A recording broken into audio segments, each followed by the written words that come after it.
Hi. ആരുമില്ലാതിരുന്ന നിങ്ങളിലേക്ക് ഒരുപാട് സ്നേഹവുമായി കടന്നുവന്ന് ഒന്നും പറയാതെ പെട്ടെന്ന് പറന്നകന്നുപോയ പ്രിയപ്പെട്ടവർ നിങ്ങൾക്ക് തരുന്ന വേദന, ഒറ്റപ്പെടൽ ചെറുതൊന്നും ആയിരിക്കില്ല. അതിൻ്റെ ആഘാതം മനസ്സിലാക്കാൻ അതനുഭവിച്ചവർക്കല്ലാതെ മറ്റാർക്കും കഴിയുകയുമില്ല. അതെ, അപ്പോൾ നിങ്ങൾ അനുഭവിക്കുന്ന ആ ഒറ്റപ്പെടൽ ഒരുപക്ഷെ നിങ്ങളെ മാനസികമായി വളരെയധികം തളർത്തിയേക്കാം.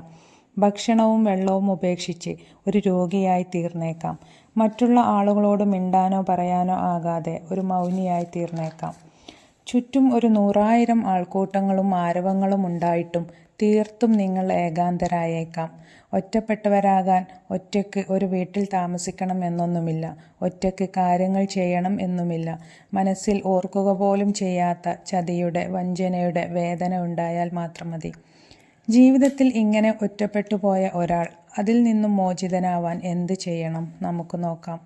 ഒറ്റപ്പെടൽ അഥവാ ഏകാന്തത പഠിപ്പിക്കുന്ന പല പാഠങ്ങളുമുണ്ട്. അതിൽപ്പെട്ട ഒന്നാണ് നമ്മുടെ ചിന്താശേഷിയെ വികസിപ്പിക്കൽ. എഴുത്ത്, വായന തുടങ്ങിയ അന്തർലീനമായ കഴിവുകൾ പുറത്തു വരുന്നത് ഈ സമയത്താണ്. പലരും പലതരത്തിലുള്ള ആശയങ്ങൾ വരെ ചിന്തിച്ച് കണ്ടെത്തും. നമുക്കറിയാം, ലോകത്തിലെ മിക്ക ശാസ്ത്രജ്ഞന്മാരും ഒറ്റയ്ക്കിരുന്ന് ചിന്തിച്ചാണ് പല സിദ്ധാന്തങ്ങളും കണ്ടെത്തിയിരിക്കുന്നത്.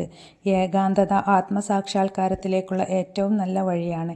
ഏകാന്തതയെ നിങ്ങൾക്ക് വന്ന നഷ്ടമായിട്ടല്ല കാണേണ്ടത്, നിങ്ങൾക്ക് കിട്ടിയ ഏറ്റവും നല്ല ഒരവസരമായിട്ടാണ്. ഇട്ടേച്ചു പോയവരുടെ മുന്നിൽ ജീവിച്ച് കാണിച്ചു കൊടുക്കാനുള്ള ഒരവസരം. നിങ്ങളെ വിട്ടുപോയതിൻ്റെ പേരിൽ നാളെ അവർ ഖേദിച്ച് നിൽക്കുന്നവരാകണം. ഏകാന്തത ശക്തിയാണ്. ഞാൻ ഏകനാണ്, പക്ഷേ ഞാൻ ശക്തനാണ് എന്ന ബോധ്യം നമ്മുടെ ഉള്ളിൽ എപ്പോഴും വേണം. ആ ബോധ്യം നിങ്ങളുടെ ഉള്ളിലുണ്ടായാൽ നിങ്ങൾക്ക് നിങ്ങളോട് തന്നെ ഒരു ഇഷ്ടവും റെസ്പെക്റ്റും ഒക്കെ തോന്നാം. പല റിലേഷൻഷിപ്പുകളിൽ നിന്നും അവഗണന നേടിയിട്ട് ഡിപ്രഷനിലായി തീർന്ന പലരെയും കണ്ടിട്ടുണ്ട്. അങ്ങനെയുള്ളവർ അധിക സമയവും എന്തെങ്കിലും ആക്ടിവിറ്റികളിൽ ശ്രദ്ധ കേന്ദ്രീകരിക്കണം. ഉദാഹരണമായി ചെടി നട്ടുവളർത്തൽ, എന്തെങ്കിലും മീൻ, പ്രാവ് ഇങ്ങനെയുള്ള ജീവജാലങ്ങളെ വളർത്തൽ. നമ്മൾ നട്ടു നനക്കുന്ന ചെടിയിൽ ഒരു പുതിയ തളിരില വരുന്നതും മൊട്ട് വിരിയുന്നതുമൊക്കെ മനസ്സിന് വളരെയധികം സന്തോഷം നൽകും. പിന്നെ മെഡിറ്റേഷൻ, എക്സസൈസ്, ദൈവത്തോടുള്ള പ്രാർത്ഥന ഇതൊക്കെ മനോധൈര്യവും ആത്മധൈര്യവും കൂട്ടിത്തരുന്നവയാണ്. I am very happy and I love me എന്ന് എപ്പോഴും ശക്തമായി പറയുക. സ്വന്തം മനസ്സിനെ ഉപദേശിക്കാനോ കുറ്റപ്പെടുത്താനോ താരതമ്യം ചെയ്യാനോ മുതിരരുത്.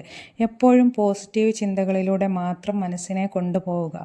സന്തോഷിക്കാനുള്ള ഒരവസരവും പാഴാക്കരുത്. നിങ്ങളിൽ പലരുടെയും സന്തോഷം മറ്റുള്ളവരുടെ കയ്യിലാണ്. അതുകൊണ്ടാണ് അവർ അകന്നു പോകുമ്പോൾ നിങ്ങൾ സങ്കടപ്പെടുന്നതും വിഷാദരാകുന്നതും. അവനവൻ്റെ സന്തോഷം അവനവൻ്റെ ഉത്തരവാദിത്വമാണ്. സ്വയം സന്തോഷിക്കുന്നവർക്ക് മാത്രമേ മറ്റുള്ളവരെ സന്തോഷിപ്പിക്കാനും കഴിയൂ. 4 things to change, you have to change. Bye Jim Rohn. By.